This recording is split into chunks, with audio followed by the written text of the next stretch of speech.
Bonjour et bienvenue à tous pour cette leçon numéro 2 sur la crise de la démocratie italienne et la naissance du régime fasciste.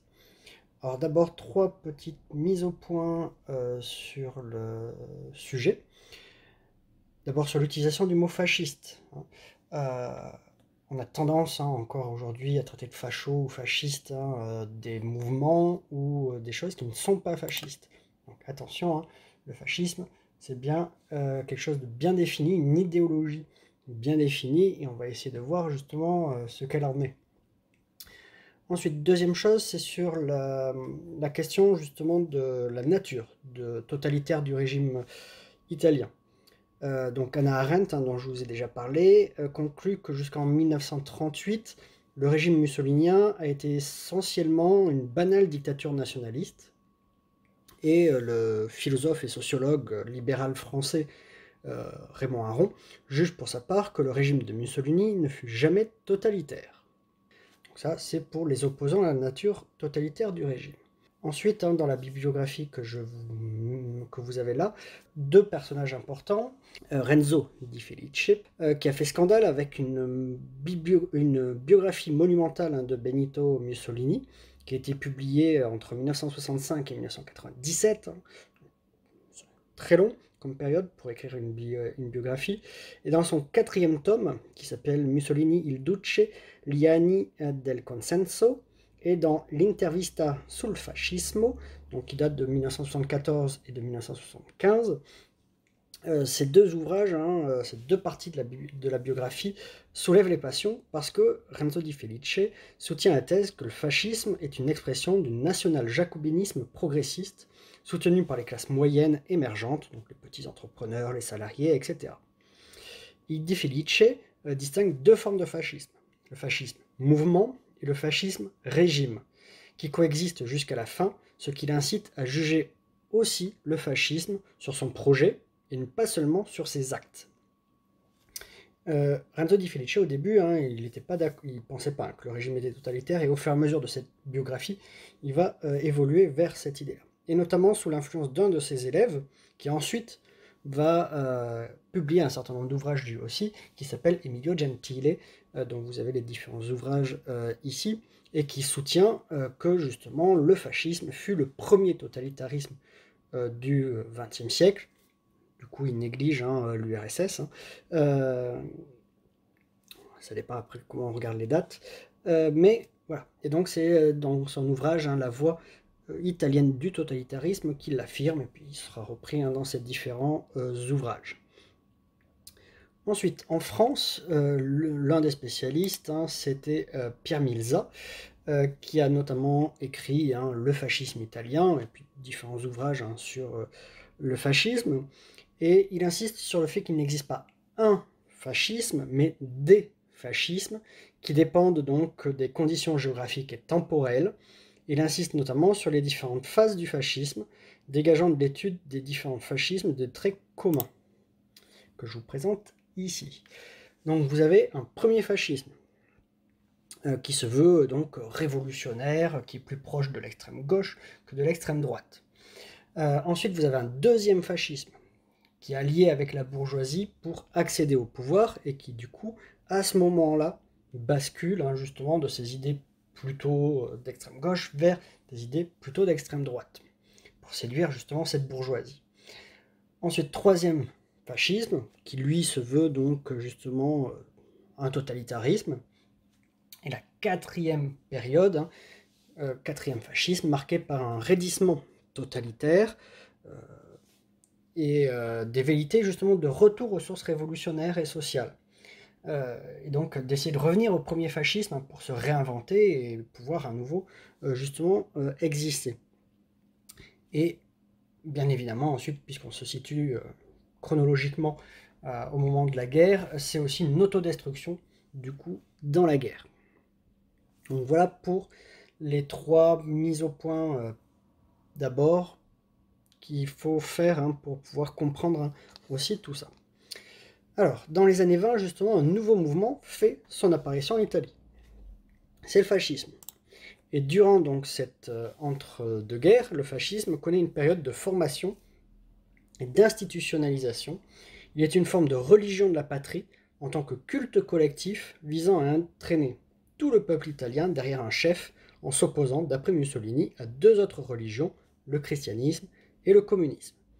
À la différence du modèle communiste, né de l'adaptation par Lénine des principes marxistes, le modèle fasciste naît de façon pragmatique de la volonté de résoudre le problème de l'encadrement des masses, tout en rejetant vigoureusement la solution communiste. Et donc on va essayer de se demander si la mise en place du régime fasciste obéit à un schéma prédéfini, ou si elle obéit à une forme de pragmatisme, et si la fascisation progressive de l'État aboutit bien à un État fasciste et totalitaire. Et nous allons commencer donc par une première partie qui s'appelle donc la crise de la démocratie italienne, avec tout d'abord la partie sur la crise économique et sociale, donc le grand A sur le biennio rosso, donc les 2 années rouges, c'est ça que ça veut dire. L'Italie est frustrée par sa victoire mutilée, on l'a déjà dit. Elle connaît des difficultés de reconversion économique et sociale dans un contexte de paix. Mais déjà aigu au début du XXe siècle, le problème de l'encadrement des masses en Italie est singulièrement aggravé par la guerre.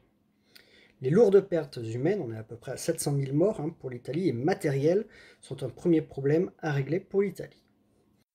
L'envie de terre d'une paysannerie souvent misérable, les difficiles conditions d'existence des ouvriers du Nord, qui connaissent bas salaires et longues journées de travail, se heurtent au conservatisme de l'oligarchie dirigeante.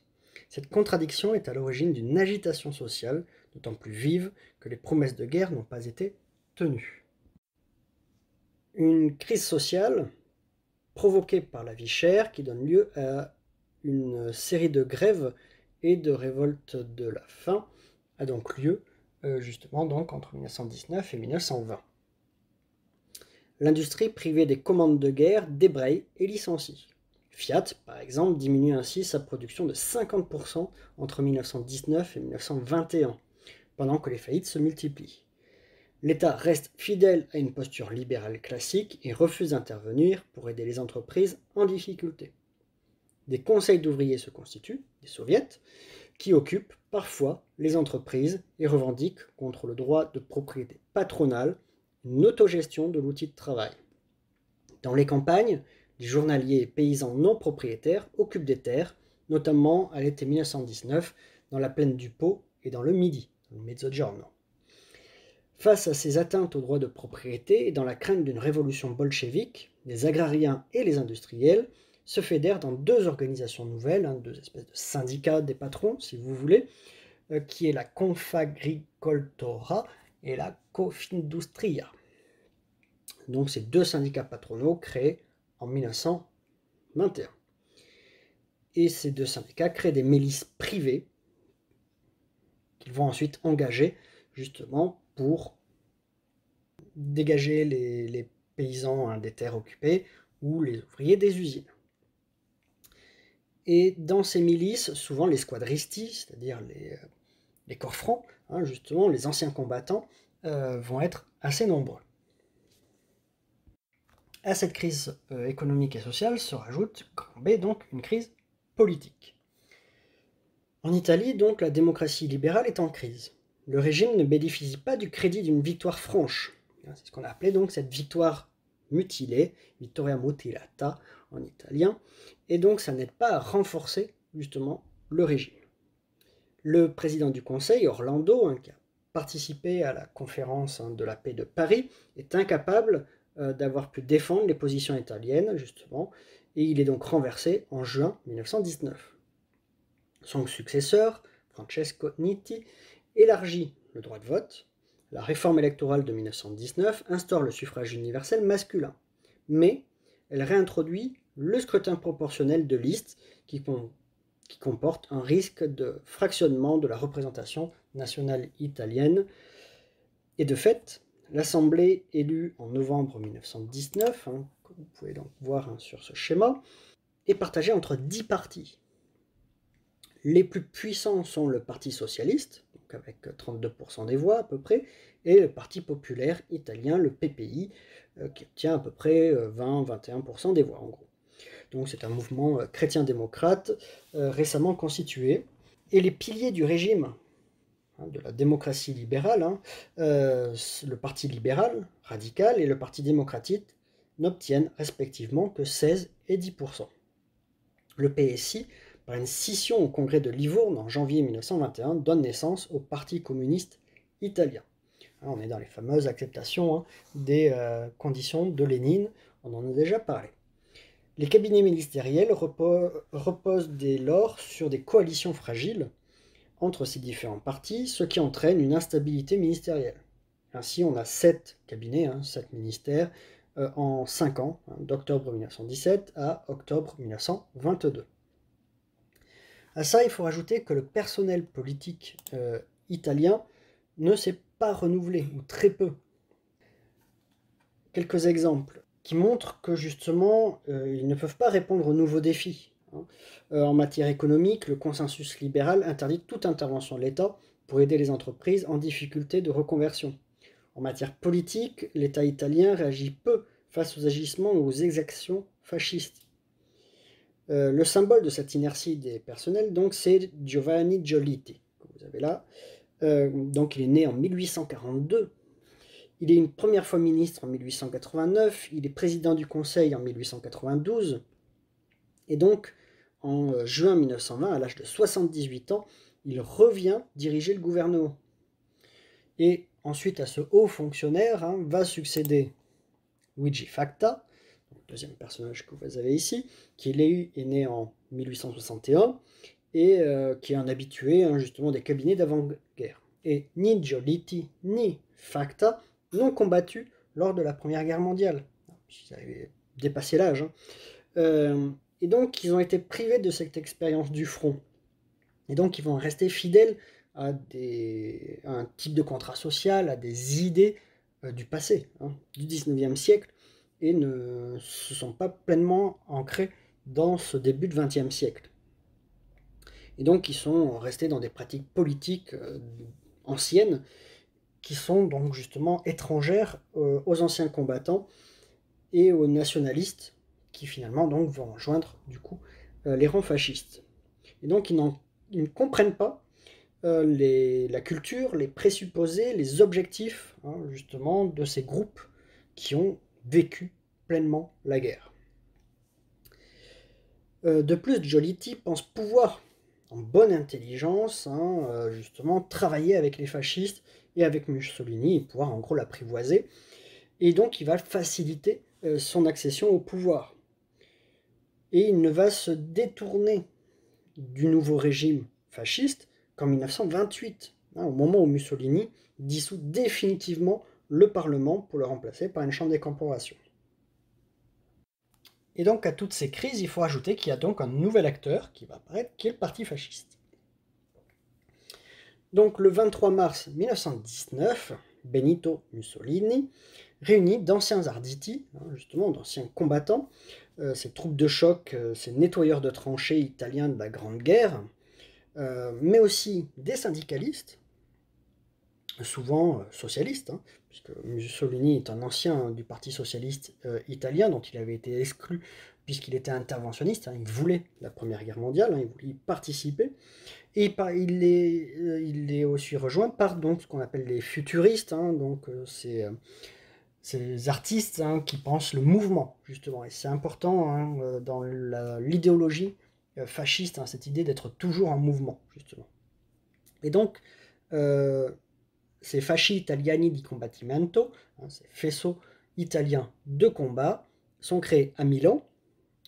Ce mouvement rassemble tous ceux dont la confiance en l'humanisme et la raison a été ébranlée, sinon détruite par l'expérience de la guerre, et qui estiment que la démocratie libérale est dépassée. Déçus par la paix, peu à leur place dans une société d'après-guerre, les membres donc des faisceaux ne savent plus quoi faire de leur violence. Ils adoptent le poignard et la tête de mort des arditi comme symbole, mais aussi une chemise noire symbolisant leur deuil du rêve italien et leur familiarité avec la mort, notamment dans la guerre. Le premier programme des faisceaux de combat que vous avez là, bon, il est en italien, mais c'est un programme syncrétiste. Il est à la fois progressiste, donc socialiste, justement, anticapitaliste, et en même temps, il est nationaliste. Donc c'est bien ça le fascisme au départ. C'est bien cette alliance entre des idées nationalistes, d'extrême droite, et des idées d'extrême gauche anticapitalistes. Et donc ils vont là aussi choisir comme symbole les faisceaux, donc les faisceaux qui rappellent justement les faisceaux des licteurs dans l'ancien empire romain, ou même dans l'ancienne république romaine, qui était le symbole donc de la souveraineté, de l'imperium, donc du pouvoir du consul. Et donc il y a une espèce ici aussi de recherche d'un prestige romain, de cette grandeur qu'avait pu connaître l'Italie. Le mot aussi, fascio, faisceau, c'est un mot qui fait partie de la gauche italienne. Ce n'est pas un mot du vocabulaire de la droite italienne de l'époque. On peut le traduire comme ligue pour nous, si on cherche un équivalent. C'est un antipartito, c'est un antiparti. C'est un regroupement militant sur lequel il n'y a pas normalement de hiérarchie rigide, comme dans un parti politique. Donc voilà, on est sur cette naissance de ces faisceaux de combat. Et pourtant, donc, ils vont connaître une déroute donc, aux élections législatives donc, en novembre 1919. Et donc cette expérience électorale déçue va faire que le mouvement va se réorienter progressivement vers la droite et vers l'extrême droite, dans un contexte justement où les occupations d'usines et de terres se multiplient. Les troubles sociaux orientent le fascisme vers un anticommunisme ferme, ce qui lui vaut le soutien financier justement des industriels et des grands propriétaires dont je vous ai parlé tout à l'heure. Et donc c'est eux qui vont financer les groupes fascistes. À l'été 1920, donc les faisceaux développent leur structure paramilitaire, ces fameuses escouades, ces squadrées de militants violents, armés, en chemise noire, et qui vont être placés sous l'autorité de chefs fascistes locaux, qu'on appelle donc des khas. C'est un mot arabe qui signifie chef. Donc les squadristi, les membres de ces escouades, de ces squadrées fascistes, utilisent à titre de milices privées et anticommunistes, donc vont déloger les occupants des terres, notamment en Émilie, en Toscane, et les effectifs justement des faisceaux explosent pour atteindre presque 300 000 membres en octobre 1922. C'est presque plus que n'importe quel parti politique italien. Donc la base fasciste est donc composée de gros bras qui terrorisent la gauche sous le regard bienveillant des autorités locales, des préfets, de la police, de la magistrature, et en l'absence justement de réaction ferme du gouvernement. Giolitti, dont je vous ai déjà parlé, donc entre juin 1920 et juin 1921, veut voir dans les fascistes une organisation que l'on peut intégrer à la démocratie libérale. Soucieux, comme il le dit, de constitutionnaliser le fascisme, en l'associant au fonctionnement de la vie politique italienne, il fait intégrer des fascistes aux listes des partis libéraux lors des élections municipales d'octobre 1920, puis lors des législatives de mars 1921. Mussolini fait alors son entrée avec 35 fascistes au Parlement et il va y gagner une honorabilité politique qui le conforte dans son double jeu. Laisser se développer à la base la violence du mouvement, qui ne peut de toute manière pas contenir, et s'insinuer dans les allées du pouvoir, se présenter comme un recours possible face au désordre et au climat de quasi-guerre civile qui est entretenu par ces troupes fascistes. Il profite donc de la tribune parlementaire pour soigner un profil de droite qui amadoue et séduit les élites économiques, financières et politiques et qui voit dans le fascisme donc une digue anticommuniste efficace. Il va jeter donc le programme de 1919 aux orties et Mussolini va se présenter comme libéral et anti-marxiste. S'il partage un anti-marxisme résolu avec ses troupes, Mussolini n'est pas suivi par la base et les races locaux dans son légalisme, quand il répond à l'injonction du président du Conseil, Bonomi, qui impose le 3 août 1921 un pacte de pacification avec les syndicats de gauche. Le pacte reste lettre morte, mais l'autorité de Mussolini sur le mouvement est mise en question. Et donc, on va voir dans une deuxième partie l'installation du pouvoir fasciste entre 1922 et 1926. Et on va voir comment Mussolini va réussir à surmonter cette première remise en question par ses troupes. Et donc on va voir grand A, la progressive montée en force des fascistes. Alors pour regagner justement le contrôle des faisceaux et abandonner ses idées gauchisantes du début, Mussolini obtient du Congrès de Rome, donc des 7 au 10 novembre 1921, la transformation en un parti politique. C'est le PNF, le Parti national fasciste. Il est proclamé Duce, le guide de ce parti. En échange, il désavoue le pacte de pacification qu'il a signé en août et lâche la bride à sa base.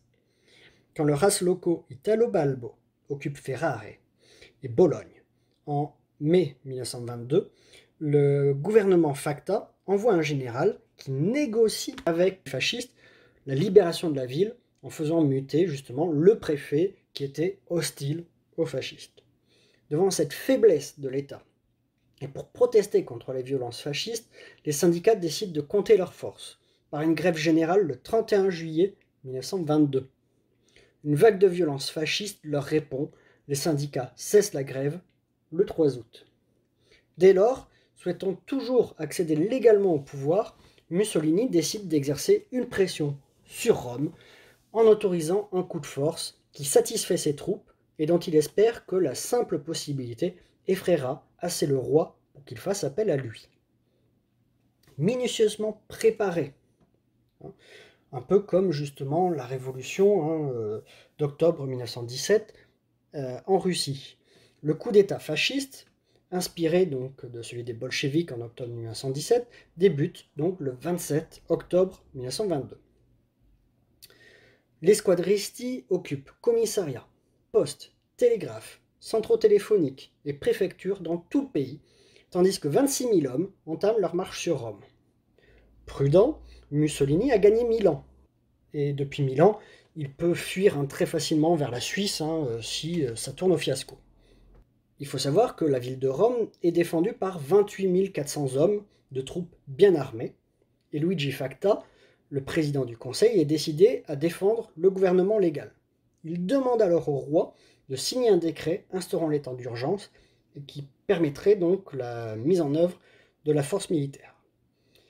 Victor Emmanuel III refuse, ce qui conduit Facta à démissionner. Et il espère un rappel assez rapidement. Et pour éviter une guerre civile, et convaincu justement de la sincérité patriotique et anticommuniste de Mussolini, qui a employé tout son charme et tout son entre-gens envers le roi, et donc le roi nomme Mussolini président du Conseil le 30 octobre 1922. Donc on peut dire que Mussolini arrive légalement au pouvoir puisqu'il est nommé par les institutions, mais le cadre dans lequel ça se fait, un cadre de violence, un cadre de pression politique, fait qu'on peut mettre en doute cette version et de dire que c'est légal. Et on pourrait dire exactement la même chose de l'arrivée légale, entre guillemets, d'Hitler au pouvoir. Il faut bien comprendre que c'est le contexte qui fait qu'en fait, il n'y a pas d'autre choix. C'est un coup d'État, en d'autres termes. Une fois chef du gouvernement, Mussolini compose un cabinet pluraliste. Il se présente comme un homme d'ordre et d'efficacité après les tergiversations et les échecs de la démocratie libérale. Toutefois, pressé par la base, Mussolini ne fait pas mystère de son désir de mettre fin à la pratique libérale du pouvoir et recourt à l'intimidation le 16 novembre 1922 dans un discours menaçant resté dans les mémoires comme le discours du bivouac. Un discours quand même inouï dans une enceinte parlementaire.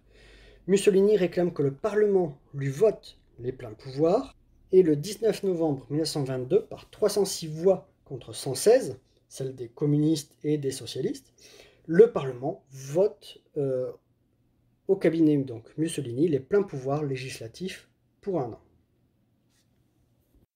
Alors nous allons voir maintenant dans une deuxième sous-partie, le grand B, la mise en place de la dictature, la fascisation progressive de l'État entre 1922 et 1926. Il ne faut pas moins donc de 4 ans de tâtonnement entre 1922 et 1926 pour que le fascisme découvre sa voie, oscillant entre les tendances autoritaires qui sont dans sa nature, la violence, l'intervention du parti fasciste, et la volonté de normalisation souhaitée par la fraction de la population italienne qui le soutient. Mussolini peut désormais légiférer par décret-loi et créer les conditions de sa dictature. Il fait ainsi des races locaux du PNF des préfets volants qui contrôlent et supervisent l'action de l'administration d'État. Il crée également le Grand Conseil du fascisme, dont les réunions, à partir du 15 décembre 1922, se substituent à celles du gouvernement, peu à peu abandonnées. Donc là, on voit justement une des façons de faire donc, des régimes totalitaires, c'est-à-dire qu'on va laisser une base légale, une forme légale des choses, et on va doubler chacune des institutions par des institutions complètement dévouées au pouvoir. Donc la police est doublée par une milice, le Parlement est doublé par une assemblée fantoche, le ministère, le cabinet ministériel est remplacé là donc par un grand conseil du fascisme, etc. etc. L'armée elle-même aussi est doublée par là aussi des milices, etc. Donc le 14 janvier 1923, Mussolini crée par décret la milice volontaire pour la sécurité nationale. La milice est une police placée sous les ordres directs du président du Conseil, tandis que la garde royale est dissoute le 1er janvier de la même année. Le commandement de la milice et celui de la police sont unifiés dans les mains du général de Bono. Mussolini fait adopter une réforme électorale, la loi Acerbo, du 21 juillet 1923, qui attribue la majorité des sièges à la première liste qui a obtenu plus de 25% des voix. Après une dissolution de la Chambre, les élections législatives du 6 avril 1924 donnent à la très large liste présentée par le PNF 66% des suffrages dans un contexte de propagande et d'intimidation permanente. Le député socialiste Giacomo Matteotti, qui déjà lors du discours du bivouac s'était exprimé contre Mussolini et a essayé de faire du bruit pour l'empêcher, il va s'élever là dans un nouveau discours le 30 mai 1924 contre les conditions dans lesquelles le scrutin s'est tenu. Le 10 juin, Giacomo Matteotti disparaît. Le 12, un fasciste, Amerigo Domini, est arrêté pour l'enlèvement du député dont on retrouve le corps en août. Les députés socialistes se retirent du Parlement le 13 en signe de protestation. Mussolini condamne l'enlèvement du député le 12 juin et pendant quelques mois semble tergiverser. Il remercie des ministres fascistes et les remplace par des libéraux. Il ne maîtrise pas la majorité du Parlement qui peine à voter les budgets de l'automne. Et c'est à ce moment-là que les maximalistes, les plus royalistes que le roi, donc du PNF, retrouvent leur vieille défiance de l'été 1921 face à leur chef, qu'ils soupçonnent de vouloir composer et normaliser au lieu d'édifier une dictature sans compromis. Le 31 décembre 1924, un groupe de consuls de la milice se rend au Palazzo Chigi, donc le siège du gouvernement, et impose à Mussolini de faire taire l'opposition. Mussolini réagit par le fameux discours donc, du 3 juin 1925, où il se déclare totalement solidaire des malfaiteurs fascistes qui ont assassiné Matteotti. Si le discours du 3 janvier 1925 a le mérite de dissiper les équivoques et de révéler la volonté du PNF d'instaurer une dictature par tous les moyens, y compris le recours à la violence, cette date n'est qu'une étape dans la lente fascisation de l'État italien, car Mussolini doit composer avec le roi, avec l'Église et avec les élites agrariennes et industrielles.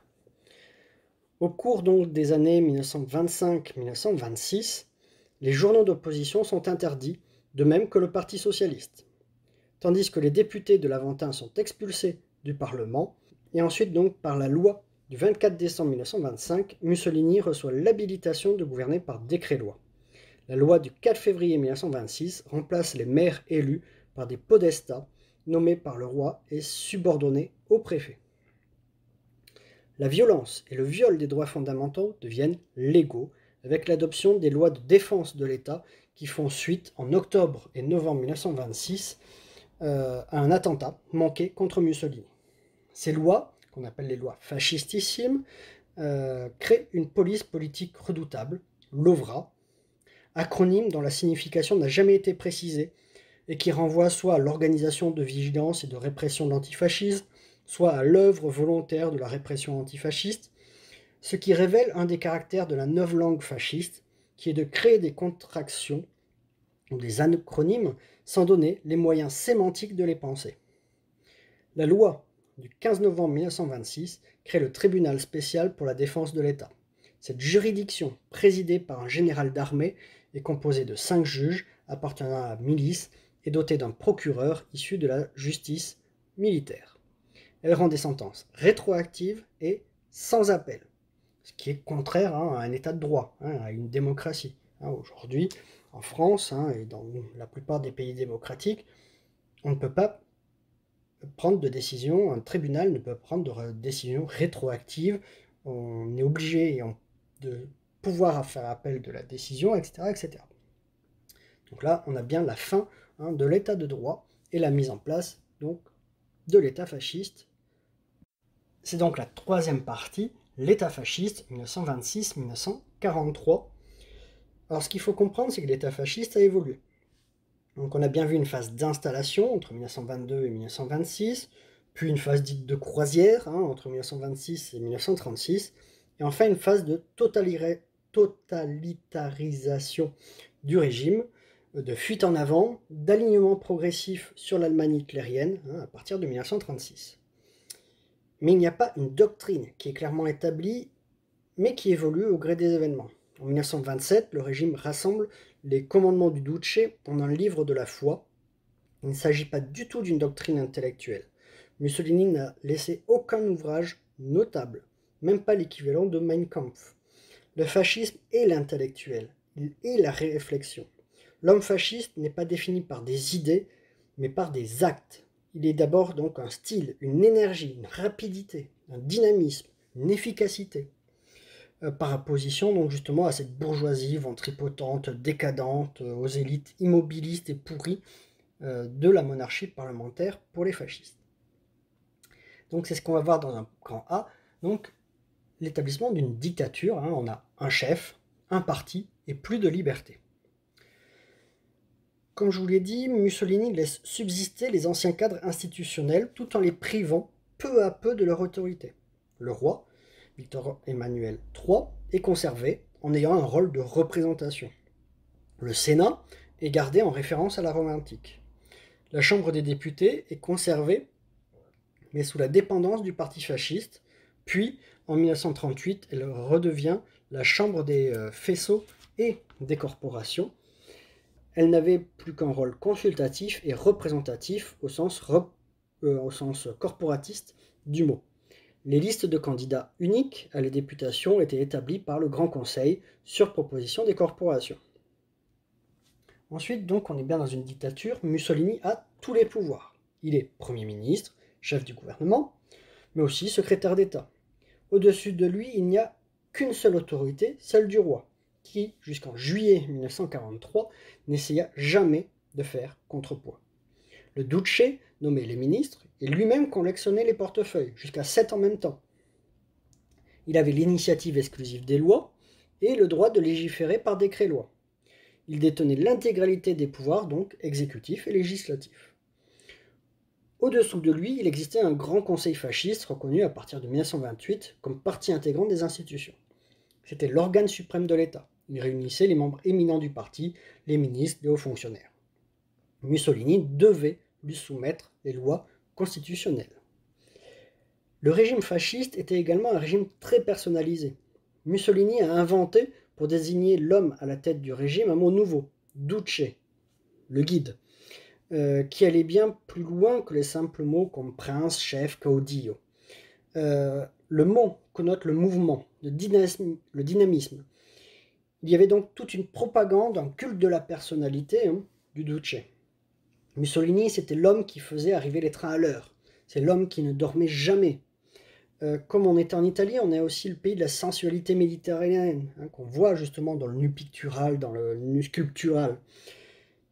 Et comme le Duce est assez jeune, justement, c'est bel homme, il adorait les contacts humains, et on avait donc une propagande très charnelle, on avait beaucoup de photos de lui torse nu, etc., pour essayer justement de valoriser le corps de l'homme.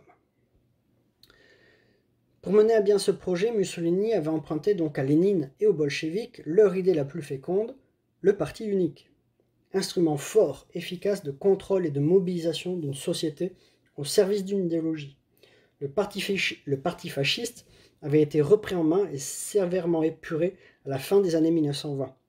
Le parti avait pour mission essentielle d'embrigader, d'enrégimenter la population. Donc on a bien ici un parti monolithique de la même façon qu'en URSS. À partir de 1936, le régime se durcit à cause de l'autarcie économique et du rapprochement avec l'Allemagne. Épuration du parti, renforcement du contrôle sur l'école et la culture, militarisation de la société. D'où le grand B sur l'encadrement de la société et la fascisation des masses, donc nationalisme, corporatisme et embrigadement. Le fascisme était une idéologie. L'État fasciste était un État éthique, religieux et social, comme l'a défini Mussolini, dont le but était la création d'un homme nouveau. Le fascisme exige une adhésion fanatique, quasi religieuse, qui apparaît bien dans l'un des fameux slogans mussoliniens « Croire, obéir, combattre ». Credere, obedere, combattere. Il proclamait la prééminence du groupe, de la nation, sur les individus, et se proposait une mobilisation permanente de toutes les énergies au service de la collectivité, l'Italie. Il ne demandait pas seulement le conformisme, l'obéissance, mais l'adhésion, l'enthousiasme, le fanatisme.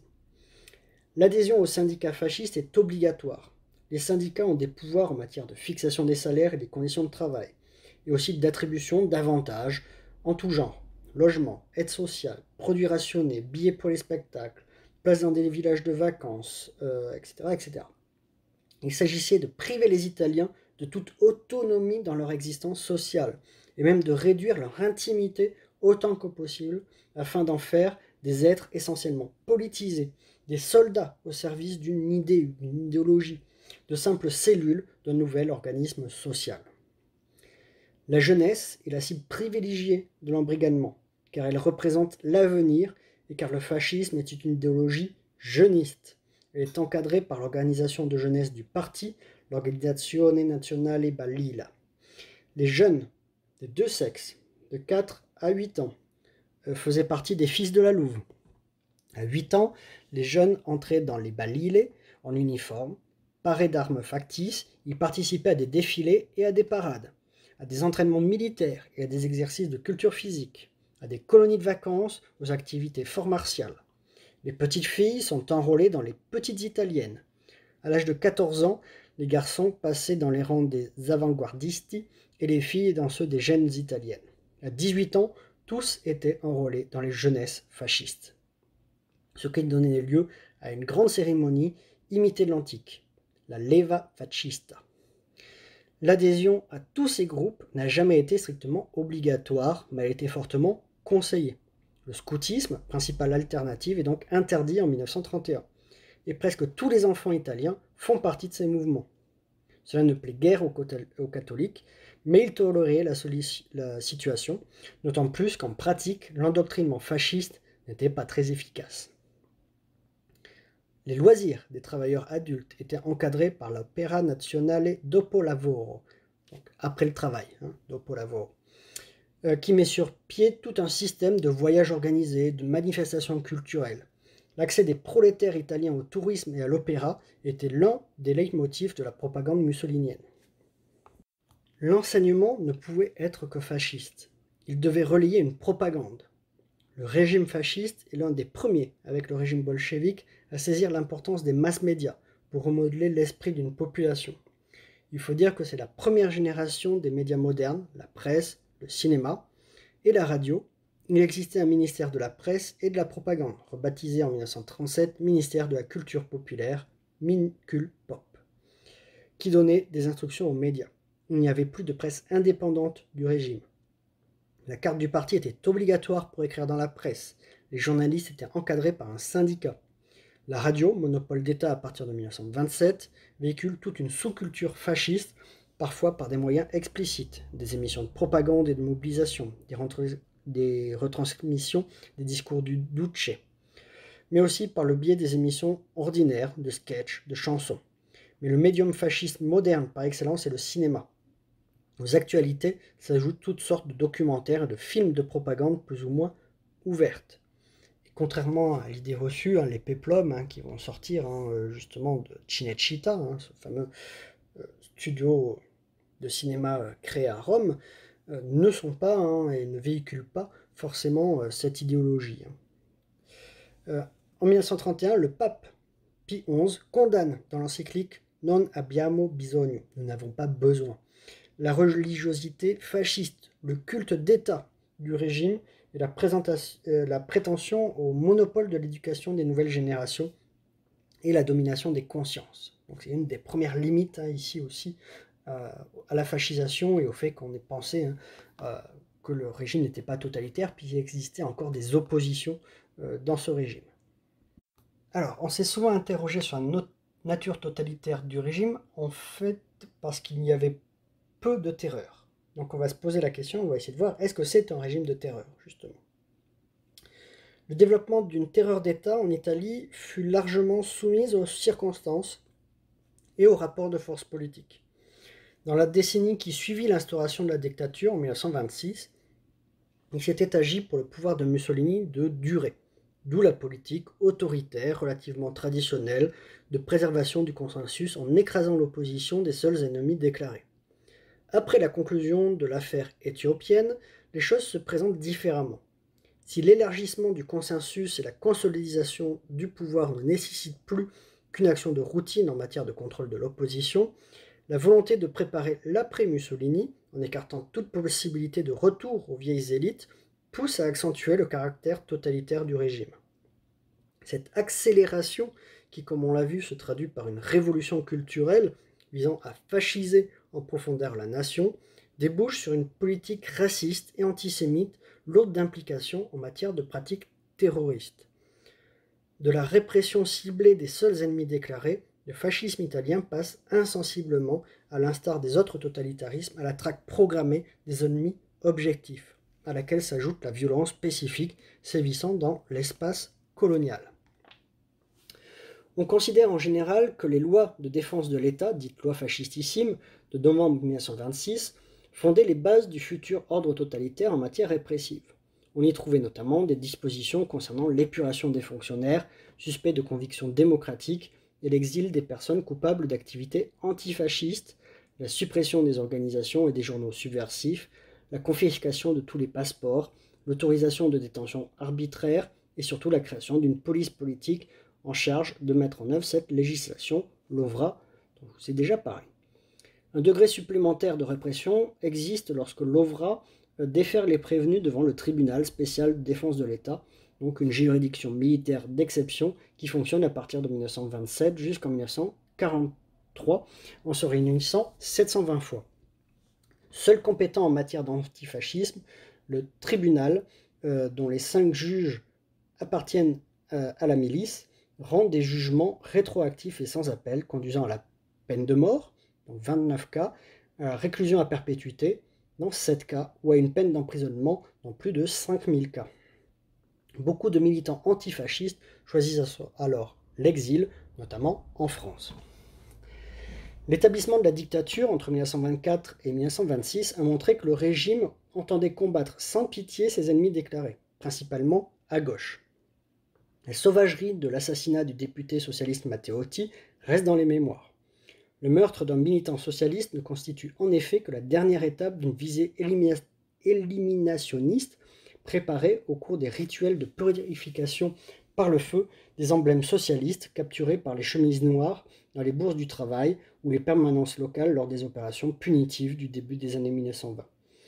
Une fois la répression achevée, la normalisation passe par l'intégration des squadristes dans la milice, qui a été officialisée dès janvier 1923 comme défenseur de la révolution fasciste. C'est une véritable armée partisane qui compte jusqu'à 700 000 hommes et fait concurrence à l'armée italienne. Ainsi, elle prend part à la guerre d'Éthiopie. Les campagnes coloniales de l'armée italienne ont étonné les contemporains par la radicalité des moyens mis en œuvre.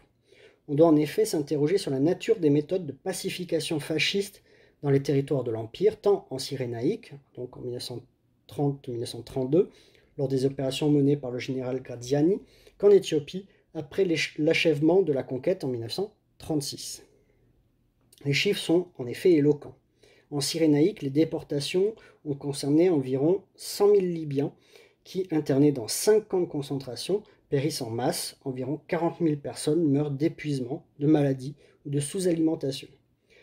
Pourtant, si les détenus sont amenés à travailler durement sur des chantiers, il ne semble pas qu'une intention génocidaire se soit faite. En Éthiopie, la férocité de la répression, opérée souvent par les forces de la milice, se marque par des crimes de masse ciblés, comme le pogrom d'Addis Abeba en février 1937, 3000 Éthiopiens massacrés, par l'extermination des devins et sorciers, 2000 victimes, ou l'exécution de prêtres coptes, 450 dans le couvent de Debra Libanos.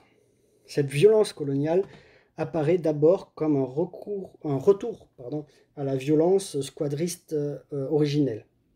Difficilement contenue en Italie, même dans le cadre de la normalisation, elle se déchaînerait dans un espace de non-droit à l'encontre des populations qui refusent le nouvel ordre et résistent par tous les moyens. On l'a dit, le fascisme originel était dans sa dynamique idéologique profonde étranger à toute forme de racisme antisémite, et la politique raciste de la fin des années 30 doit donc s'interpréter comme un choix stratégique.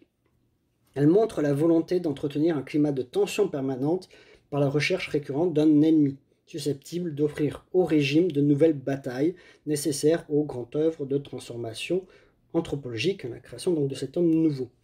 L'influence du modèle totalitaire allemand depuis 1936 chez de nombreux dirigeants fascistes, fascinés par la puissance de mobilisation lors de nombreux voyages. Même si l'antisémitisme est extérieur à la tradition nationale, la mise en œuvre d'une politique raciste doit révéler la capacité de contrôle du parti sur la société. En se référant à une race ario-romaine, la théorisation raciste débouchait sur l'affirmation perpétrée par le Manifeste de la race, donc le 14 juillet 1938, que les Juifs n'appartiennent pas à la race italienne. Un train de mesures concrètes était définitivement établi le 6 octobre 1938 par le Grand Conseil fasciste à l'encontre de la communauté juive. Les mesures anti-juives qui reçoivent force de loi le 17 novembre 1938 sont aussi complètes que ce qu'aurait pu définir un rédacteur nazi. On y trouve en effet une définition du juif, 2 parents ou une mère juive, un régime d'exclusion, donc de l'armée, de la fonction publique, du parti, de la propriété d'entreprise de plus de 100 salariés, de la propriété immobilière et terrienne, des services, des professions libérales. Et un programme de concentration sociale, interdiction des mariages mixtes, interdiction de l'emploi de personnel domestique italien, d'adopter des enfants non juifs, de fréquenter l'enseignement public. Le statut anti-juif se concluait par une obligation de recensement qui se traduisait par la création d'un fichier dans les grandes villes, premier acte donc de la discrimination. On a parfois mis en évidence, en ce qui concerne l'application de ces mesures, le fait que le gouvernement fasciste n'était pas un persécuteur idéal et qu'il aurait participé dans ces échelons d'exécution à la lenteur du processus d'exclusion. Ainsi, nombre de hiérarques firent preuve d'un zèle modéré. Italo Balbo, dont je vous ai déjà parlé, critiqua ouvertement le statut et protégea personnellement des juifs. Les lois italiennes possédaient par ailleurs beaucoup d'exceptions, les anciens combattants, les fascistes de la première heure, etc. Tout cela ne doit pas cacher une réalité plus profonde. Les travaux les plus récents montrent plutôt une réponse relativement efficace de la machine politique, une persécution administrative soutenue. L'école fut en effet une des premières institutions où l'antisémitisme fut introduit avant même la législation de novembre 1938. Dès le début du mois d'août, interdiction est ainsi faite aux écoles italiennes d'accueillir des élèves juifs étrangers à la prochaine rentrée scolaire. Suivent une série de dispositions suivies des faits réels. Démission exigée des instituteurs et professeurs juifs, non-inscription des élèves juifs à l'école publique, radiation de 98 professeurs d'université et de 200 étudiants juifs, épuration de la pédagogie, c'est-à-dire bannissement des textes et manuels d'auteurs juifs. Si des réactions d'indignation sont notables au sein d'une population italienne pénétrée des idéaux universalistes et charitables du catholicisme, celle-ci, dans sa grande masse, semble se signaler par un certain conformisme politique. En conclusion, le système politique fasciste est une tentative nouvelle de solution élaborée et expérimentée au sein des structures de la société libérale, mais conçue selon une logique de destruction de cette démocratie libérale. Le fascisme est le premier parti milice à conquérir le pouvoir et à affirmer le primat du politique sur tous les autres aspects de la vie individuelle et collective. La société est alors subordonnée à un parti unique et monolithique et intégré à l'État. L'Italie est bien un régime totalitaire par la manière de prendre le pouvoir et de fasciser l'État. La méfiance vis-à-vis de l'armée et la volonté de rallier les masses pour créer un homme nouveau. Le processus de construction de l'État fasciste n'a pas été linéaire et systématique. Il commence réellement en 1925 et se poursuit graduellement jusqu'à la Seconde Guerre mondiale. Mais le fascisme, contrairement au nazisme ou au communisme, ne parvient jamais à affirmer la supériorité du parti sur l'État et à considérer l'État comme un instrument du parti. C'est bel et bien une expérience de domination politique mise en œuvre par un mouvement révolutionnaire extrémiste qui aspire au monopole du pouvoir politique et qui, après avoir conquis le pouvoir par des voies légales, mais dans un contexte de tension, détruit ou transforme le régime préexistant et met en place un État nouveau avec un parti unique dont l'objectif est la conquête de la société, la subordination et l'homogénéisation des masses pour créer un homme nouveau, dévoué corps et âme au projet totalitaire du régime. Le parti unique, monolithique et militarisé n'admet pas la possibilité de coexister avec d'autres idéologies. Les instruments de la mise en place de ce totalitarisme sont bien la coercition, la violence, la terreur et la propagande qui endoctrinent et vouent un culte au chef. Merci de votre attention et si vous avez des questions, des choses que vous n'avez pas comprises, n'hésitez pas à m'envoyer un message sur eCampus ou par mail afin que je réponde à vos questions.